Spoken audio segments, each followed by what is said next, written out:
There are various ways you can work more productively in primary care, and dictation is definitely one of those that can help speed up your workflow, make your life a little bit easier, and potentially even mean you get to go home sooner. That'd be awesome, wouldn't it? Well, in this episode, I'm joined by Paul from Crescendo as we talk about some of the changes that have happened with digital dictation over the past couple of years and how it may help you in your practice and may mean that you get to go home quicker. Shall we find out? Let's tech enhance your primary care and learning.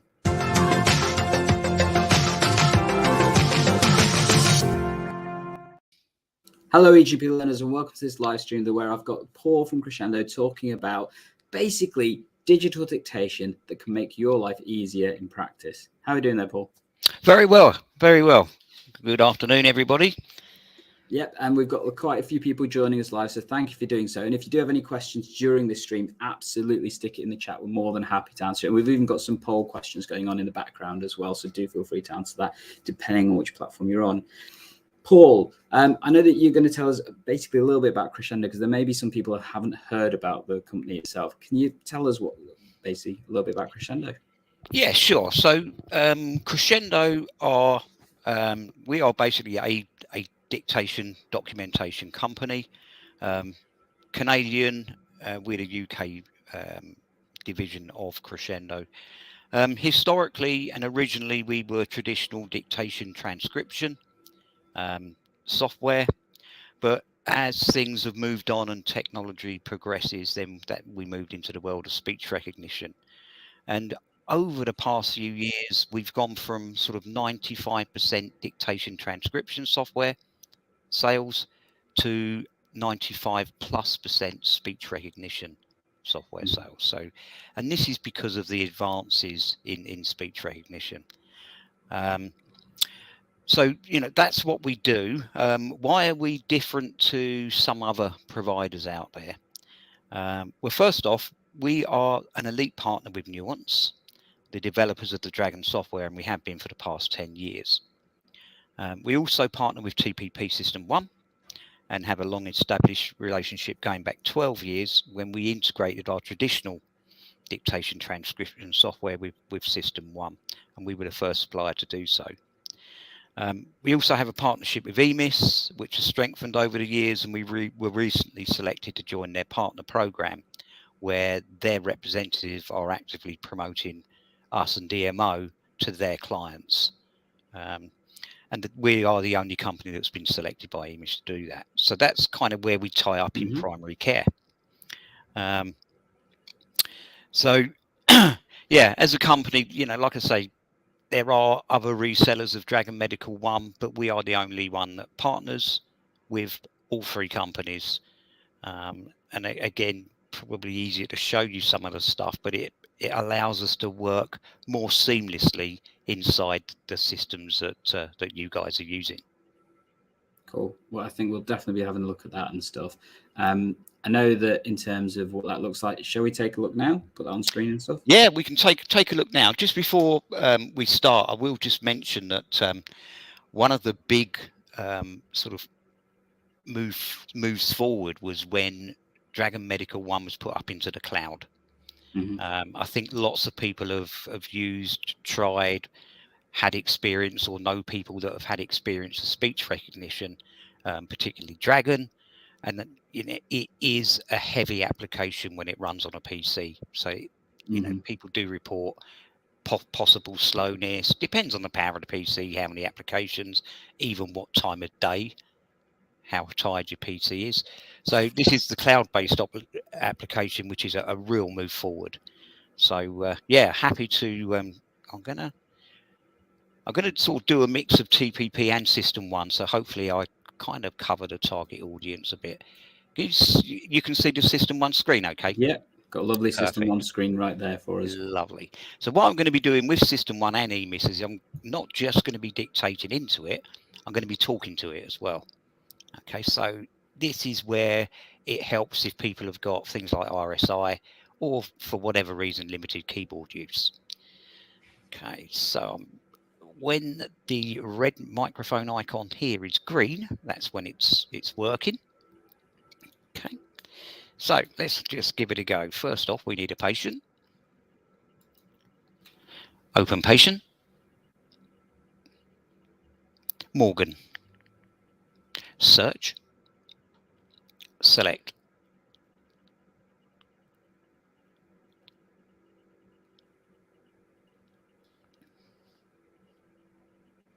So what I find interesting there is that the speech prospects were considerably faster than SystmOne was able to open the record itself. Yeah, indeed.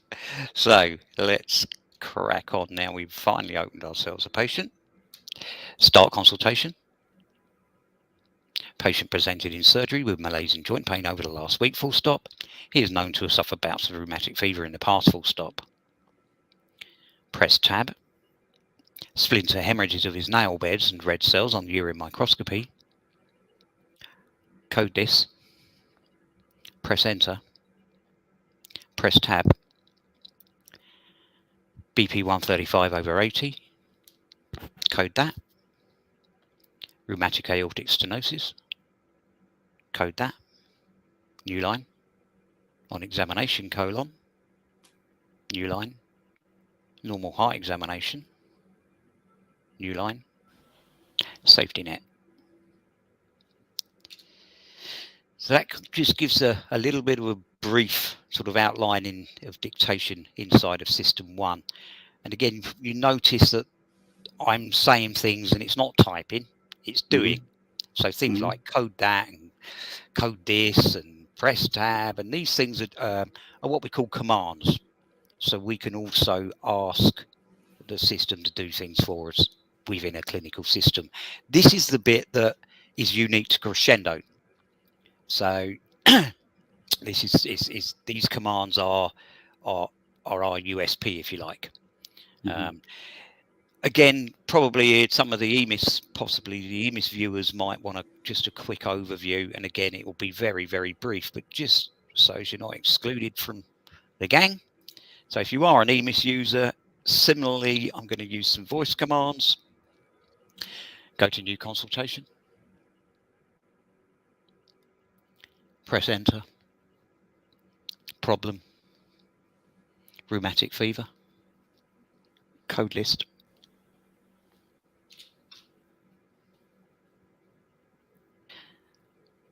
Patient presented with malaise and joint pain over the last week, full stop. Enter history. He is known to have suffered bouts of rheumatic fever in the past, full stop. Enter examination. So just so as you've got an understanding that the navigation and the coding thing just does work in both clinical systems. Okay, just switch back to SystmOne here. Quite often get asked at this stage, or even if I haven't been asked, I ask, referrals. How are we dealing with referrals? Quite often people more and more so are saying, you know, a lot of this is moving more to templates.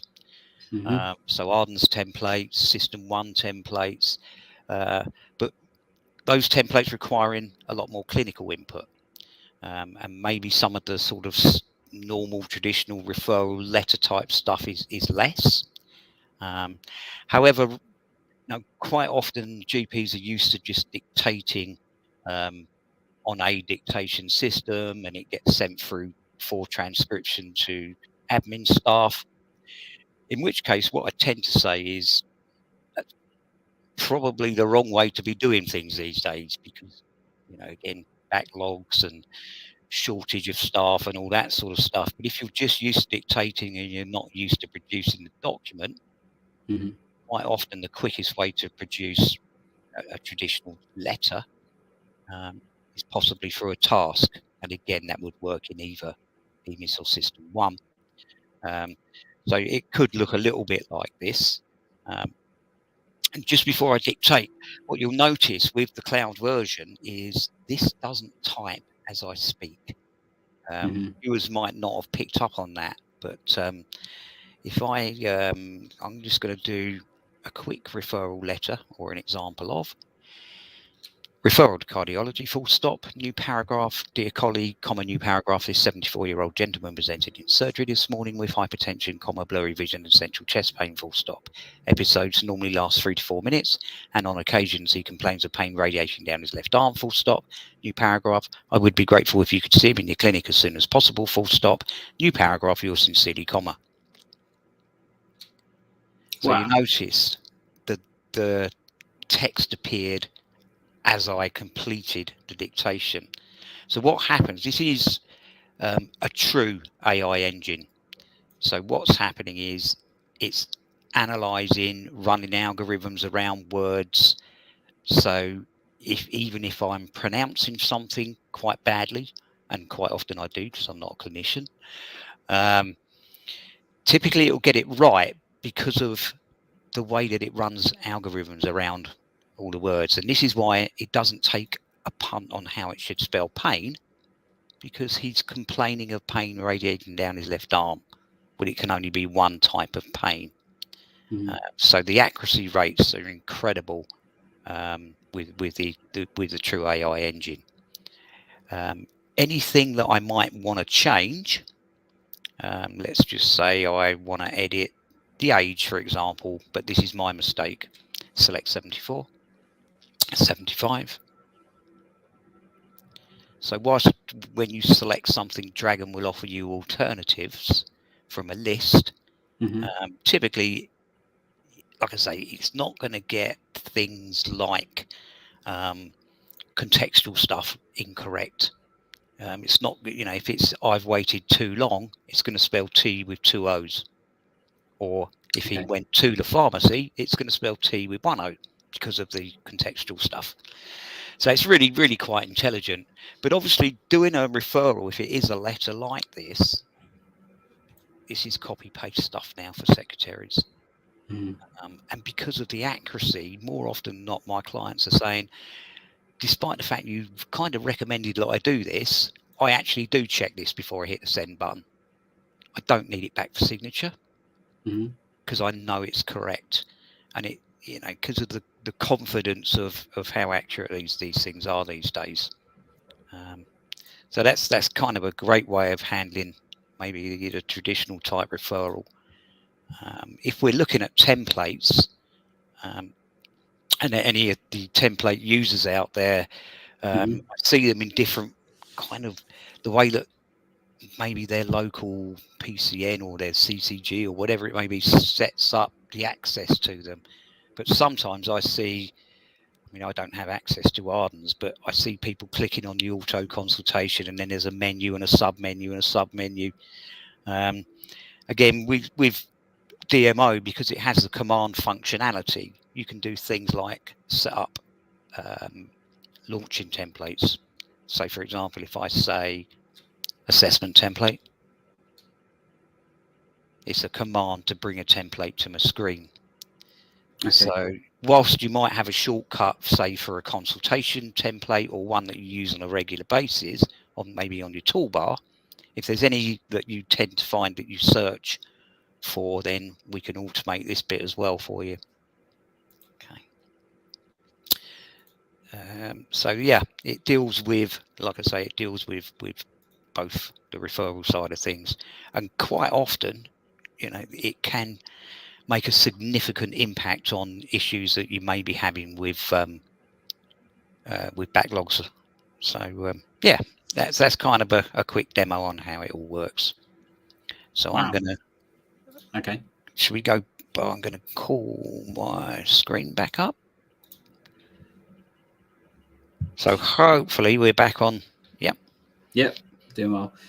So like you said, the thing that definitely is a difference since the last time I know I spoke to you was that whole rapid kind of one chunk getting it processed in the cloud kind of perspective. Because I know previously when I've even seen Dragon, it was very much it went as you went along, and then there's that slight delay, and then it came out and stuff. But it seems like you said, the contextual stuff is considerably improved from that point of view. Yeah, absolutely. And like I say, it's now we're logging into a bit like logging onto a supercomputer up in the cloud. all that heavy weightlifting is being done up there as well. So the impact on your PC is 0. So yeah, massive thing with speed and what have you. It's far, far superior. So I guess, can you just summarize for our viewers, what are the differences from the previous Dragon kind of software and stuff that you would have used compared to what they can do now with Dragon Medical One? Yeah, sure. So the big thing is the move to cloud.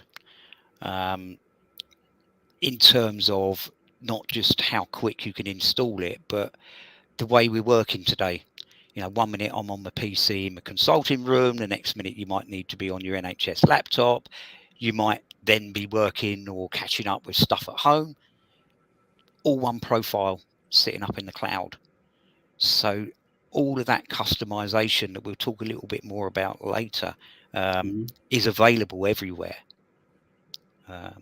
The software is no longer this process of having to go through an install and getting admin rights from your IT guys, which limit you to where you probably, if I'm honest, can be bothered to install it, let alone. But now it's a one-click installation, 2 minutes, no admin rights. So, you know, even if you were to go and work in a consulting room as a one-off thing, you could install DMO and access your profile within 2 minutes. Okay. They're the major differences. Definitely sounds, more adaptable. Because I remember, similar issues. I think, in having a license, it was that whole issue. I've had it on my work computer, but then to put it on my home computer was a bit more challenging. Had to go through admin rights again. That's it. And like you say, can you be bothered sometimes? Sometimes it was, because it was I don't know if you remember, it's a 3 gig download the old version. And once you've downloaded it, 15 minutes into the installation, it says, stop, you need admin rights. Yeah. And then you've got to rely on ringing IT and all that. But that's all historic. Okay. The one other DrGandalf is, and you'll probably recall, having to read all that text to Dragon initially to get it used to your voice. Yeah. No longer required. Okay. Because of the AI, listen first, analyze, puts in the text, it's 98, 99% accurate right from the get-go. Okay. So I guess to ask about some of that accuracy, I know we've had some questions already, and there's one I'm going to pick up now before we go to some of the other things we've already had pre-submitted. But Anne Martin's talking about, how can I get Dragon Dictate to spell my name correctly, Anne Anderson? So obviously there's a little bit of alliteration there, bit of context possibly needed. Anne Anderson. Yeah. So that's an absolute ideal where maybe we got time. Let's just do a quick, very, very quick screen share and show you how you deal with that with the latest version. So let's just open up a Word document. It's probably going to be just as easy to do. Just confirm you can see that okay for me? Yep, we're on screen. Yep.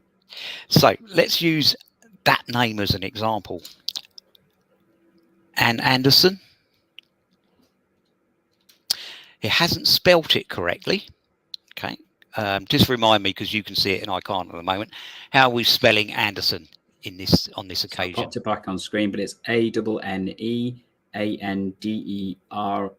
Okay. Let's do this. Add word. So the add word command allows us. Let's do Anne with an E, because it didn't on that case. A-N. Did you say double D? No, ANDERSEN.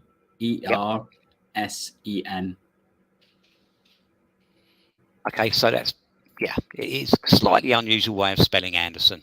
So what we're going to do is add that into our dictionary, train it, Anne Anderson. Confirm that. The patient's name is Anne Anderson. There we go. So we've added that into the dictionary. Again, it doesn't matter how complex or these words are. In fact, the more complex, they tend to be more unique.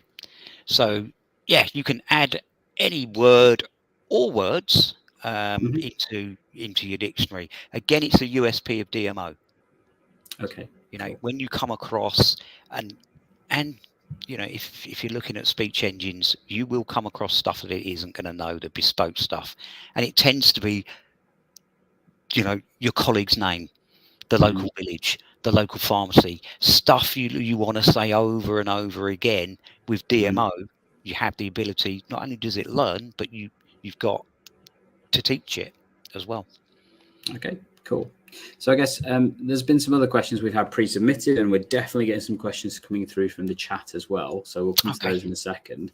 I guess in terms of pre-submitted stuff, I know, and maybe other people have read about some stuff on social media about, you know, Dragon, Microsoft, all that kind of stuff. Can you just fill us in what that's all about? Yeah, so yeah, the name Microsoft is creeping in, and more you're seeing it alongside Nuance. Basically, Microsoft purchased Nuance Communications last year, and there's a gradual. It's going to be fully Microsoft as of June 1st, I think. But the Nuance name won't disappear, but they are under the ownership of Microsoft. On the face of it, people might ask why a global organization like Microsoft, who have a developed speech engine, would purchase a company like Nuance. Well, it's a simple answer. Nuance are so far and advanced with this artificial technology that sits behind DMO. And what's coming moving forward is things like conversational AI. What does that mean? What is conversational AI?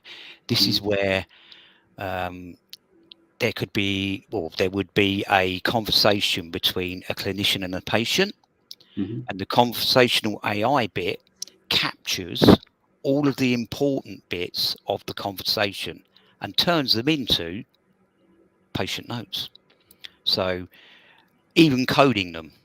So so rather than saying, you know, I suffer with headaches and my friend gave me this drug, or that happened to make me nauseous, or what have you, it will pull out the important bits: nausea, drug, headache, problems. And you know, it's kind of like it's going to listen, and you're not going to have to wait for the patient to leave and then write up all your notes. The AI bit will do all that from the conversation. And you know, this is where this is going, and this is why Microsoft, you know, they're nowhere near that. So it was they obviously considered it better to buy the company rather than try and catch them up development wise, because of where this technology is going. Quite a few people say to me, will they make Dragon Medical 1 available in 365 like their office is? But like their offering is, but considering they paid £20 billion for the company, I very much doubt it. Sorry, $20 billion. Okay. But yeah. But I guess that goes on some of that stuff that many people probably have heard about in the general news, things like ChatGPT, you know, the AI process in the background. What you're talking about is one of the theorized ways that actually AI can help us in general practice in terms of the contextual information from those consultations and summarizing it in a far more succinct way than humans can. And obviously it still provides it, from what we've seen in that method, that you can just scan it to check if it's correct and you've got your notes done. Yeah. Yeah, and they are contemporaneous of the discussion itself between you and the patient. So from a medical legal perspective, they're as good as you could probably get. And I think you still remain in control. I mean, I don't think, you know, AI, a lot of people are worried about AI, and maybe in certain instances, maybe they should be, but in this, you're still in control. So even if you've got your conversation's been turned into these notes, you can still go in and edit and change, as you rightly say, make sure that you're red flagging and safety netting and all that sort of stuff. So yeah, but cool. Yeah. So you've shown us about obviously how it can work in TPP, how it can work in EMIS. We've seen Word as well. What about, I guess, other kind of platforms that people may be using? I'm thinking, you know, Accurix, eConsult, you know, all those kind of things. How does it work with those kind of platforms? Yeah, again, very good question, because, like I say, a lot of people concentrate on its use inside the clinical system. But yeah, you're right. Most people are using things like AccuRx, Ask My GP, eConsult, and all the rest. With a simple, if it's a web-based product, with a simple installation of a web extension. You can use it inside your eConsults and your Ask My GPs. AccuRx, fantastic example. Keep an eye on time, but just give you a quick snippet. I had a training a guy literally this week. He said to me, "Are you saying I can use the autotext and I can use this inside AccuRx?" So I said, "Yeah." So he said, "I need to do this now." And this was a training session on a screen share. He's currently going through the process of messaging all of his patients about a recommendation to change from one statin to another. For whatever reason, you'll probably know better than me. But all of a sudden, he's in a patient record, he hits the AccuRx button, and he created an auto text to say, "This is the statin advice now." So inside of probably 2 seconds, and bear in mind, I don't know how many patients he's got to send this message to, but he's automated the process. So yeah, inside it, pretty much any application. Okay. So one more thing then. You mentioned auto text. We've not heard that phrase yet. What is an auto text and how can you use that? So let's just give you a brief picture of what it. So we used one during the demonstration, but we need to kind of understand what these look like. So it's a block of text that may be repetitive. So your safety nets and stuff. So quick example, safety net mental health. So it drops in a standard bit of text for you. Are these things easy to create? If I just dictated that and I thought that'll be handy for the next time I'm consulting with someone that I might want to relate this advice to, create auto text. And it just prompts me to give that block of text a name to trigger it. So the auto text functionality is really, really useful. But outside of things like this, I encourage people to think outside the box a little bit like the GP did the other day. I've now saved myself a load of time and I'm physically going to go off and recommend all my patients change that statin. So this is where the auto text type functionality is really useful and customizable.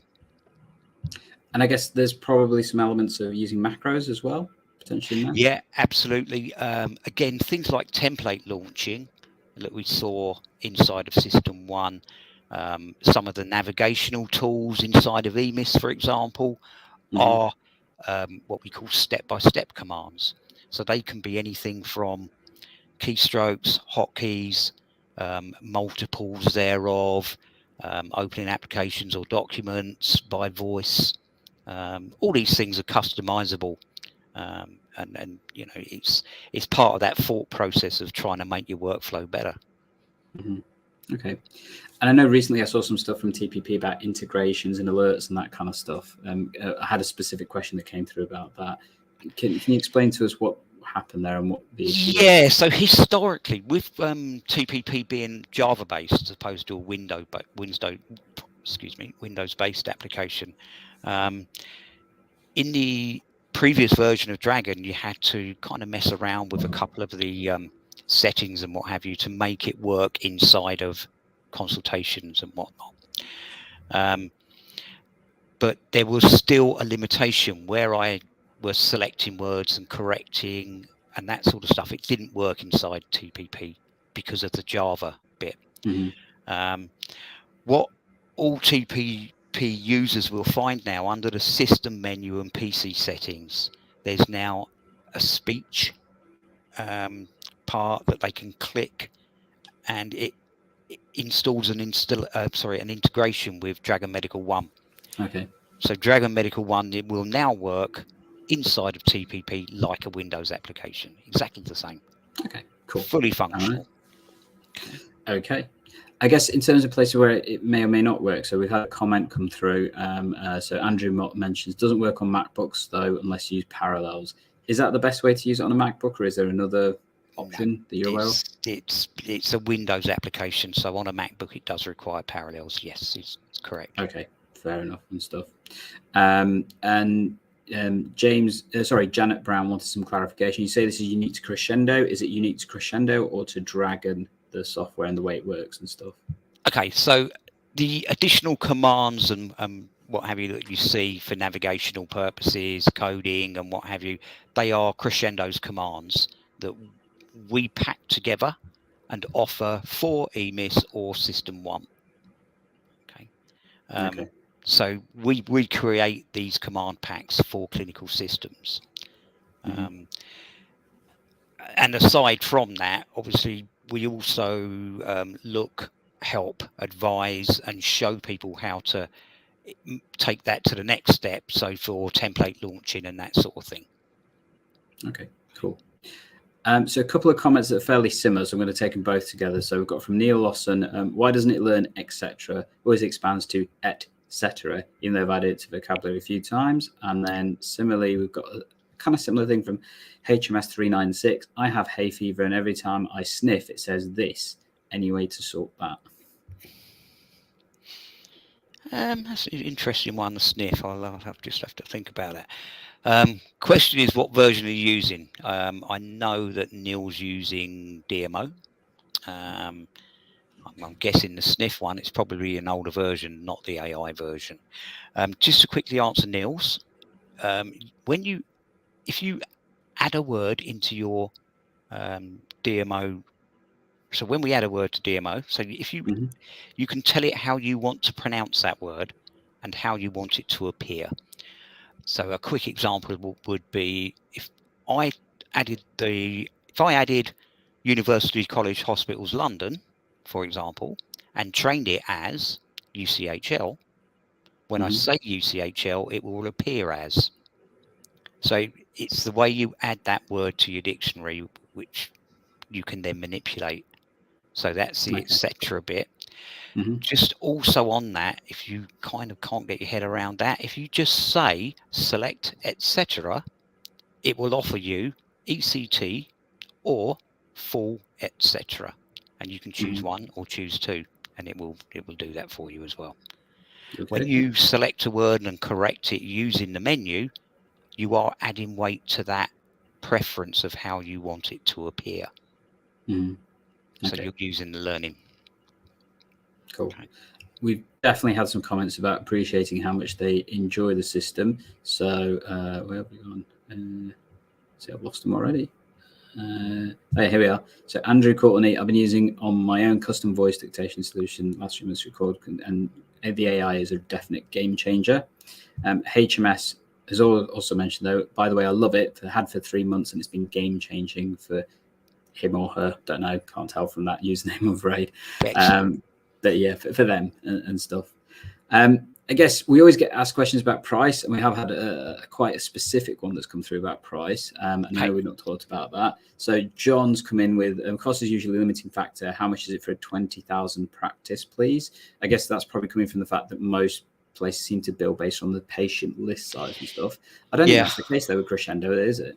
No, it's not. This is profile. So Dragon, you have a user profile. Your profile is accessed via your NHS email address. So DMO is per user profile. Okay. That user profile allows you to install it wherever you want to. Okay. It's a subscription-based product. The subscription is £599 per annum. Okay. That's the base cost of a subscription for DMO. Okay. Fairly simple there. Obviously, if you want training or anything else, then we can talk about that bit. But you know, that is a subscription cost of DMO. And I guess it's also racking up how that's going to save you time potentially as well. Because I know sometimes people get, focused on the cost. I guess one of the things I say to a lot of people when you talk about the cost of any sort of product, it's not just the monetary cost you need to think about. It's the organizational cost. It's the impact. It's the way it can save you time, which in my view is often the most valuable resource more than anything else, than the money itself. Yeah, and I think it depends on, when someone, like I had a GP partner turn around to me the other day, a lady, and said, I actually get to go home and see my kids earlier. That's priceless, possibly. The fact that DMO, okay, it is a subscription, you've got to pay annually, but it's basically about a cup of coffee a day. and that to have that AI typing tool with the autotext and everything else that it does, cost of a cup of coffee a day. Fair enough.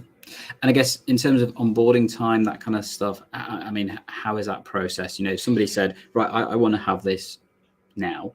Can they have it now?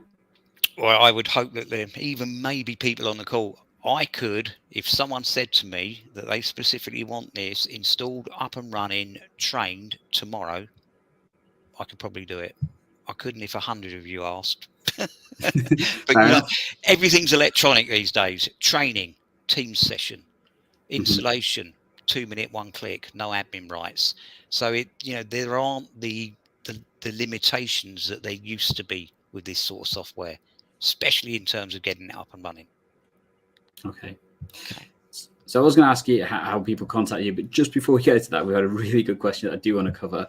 Because it's kind of relevant to me as well. So Dave McConnell saying, how does it cope with background noise? So I'm saying that from a room where sometimes the aircon's a bit loud. I sometimes have sirens going off. I have people come into the room sometimes, obviously, and talk to me as well.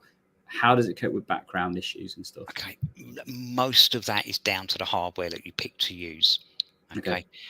I'm not suggesting you have to spend loads of money, but this headset, for example, headsets have noise cancelling. You have a consistent distance from your mouth to the microphone piece. It knows it's listening to you. Even if you've got people talking in the background, if I switch my mic on and start dictating, it knows that I'm the author. The golden rule is when you finish dictating, switch your mic off, because it will continue to listen. So it's tap mic on, dictate, tap mic off. It doesn't have a problem with background noise if you use it that way. Alternatives are the old handheld speech mics or Olympus devices that people use for, legacy dictation systems. Typically, they're going to work for Dragon. They are high quality mics, and they also have noise cancelling. Okay, so that deals with it pretty well. And I'm aware that you can also use keyboard shortcuts to help with some of that as well, can't you? The keyboard shortcuts for mic on, mic off, especially if you're using like a headset. Yeah, absolutely. Yeah. I know we've had John ask about the cost. Does that include the headset and the other sundries and stuff? If I remember rightly, that's just the software license. That is just the subscription. Again, purely, we don't bundle hardware these days because most people have got a decent USB microphone for Teams calls or Zoom calls. Most people have got a legacy dictation system. They may have handheld speech mics that they can utilize. So more often than not, we're rarely supplying hardware these days. And it is choice. Some people love a headset because they've got 2 free hands. Some people prefer a handheld device because that's what they're used to using. And I think one of the things I would definitely recommend to GP learners out there is that as we more and more practices move to cloud-based telephony, which is the big thing from NHS England in terms of supporting general practice, a lot of that will be based through using headsets to speed up the telephone access systems and that kind of stuff. So actually, if you don't already have those, you probably will do in the near future. And from particularly remote working perspectives, that kind of stuff, absolutely, it can be really easy to set that up. And as Paul mentioned, most people nowadays tend to have things like webcams, that kind of stuff. Not to forget, a lot of webcams have built-in microphones into them as well. So you probably have the tech to do it. I've used mine through a webcam, the same webcam I'm streaming to you right now from, for example, and stuff. And it definitely can be really effective. When you start playing around with the macros, that's where it can get really fun. So I know that I've got some set up to open up Med 3s, ice notes, that kind of stuff and things. So you can really have a go at personalizing it and playing with it and stuff from there. Paul, if people did want to start using it tomorrow, what's the best way for them to contact you? So the best way, put it up on screen so people can make a note. Let's just do this. So first off, we offer a free, no obligation 30-day trial. We already said how easy it is to install. We can provide you a usage report if it's across a practice. So yeah, but the easiest way to get hold of us is, so you can call us. There's a telephone number, email address, website address. So that's going to be the easiest way to get hold of us, if that's okay. Let's go. Yeah, definitely. I'll bring that screen back up. And I think, you know, there's that other part you said that, you know, there's a 30-day free trial. If people don't like the product, actually 30 days is more than enough to figure out if this is going to work for you or not. Oh, for sure. Yeah. You know, we always say that, you know, to make a good habit takes 30 days. Well, to get into the habit of using a system that makes difference to your working life, you'll know within the first couple of weeks whether this is for you or not. So, you know, I think that's really helpful. That's on offer and stuff. Obviously, if people do want to contact Paul, contact down below. I'm more than happy to try and answer questions after the stream's over, you know, in terms of either through the podcast or through the YouTube channel and stuff, if people do want to check that out and stuff. Additionally, one of the things I think I mentioned it earlier about some of the changes coming through in general practice. Also, myself and Andy cover that on a regular basis. Coming up in a few days on the channel, we've actually got a review of the BMA practices, and they talk about some of the things that you can do within your practice to help save your time. And one of those is actually using technology, and this definitely fits that bill. So I guess if you do want to check that out, have a look at the stream that's coming up probably here if it's already been done, or stick around at the end of this live stream. You'll get the direction to that to be notified of that live stream. Thank you, Paul, for joining us. I've enjoyed this. I love seeing the product. Always love using it and stuff. And as always, we're here to help tech enhance your primary care and learning. We'll catch you all in the next episode. Thanks, everybody.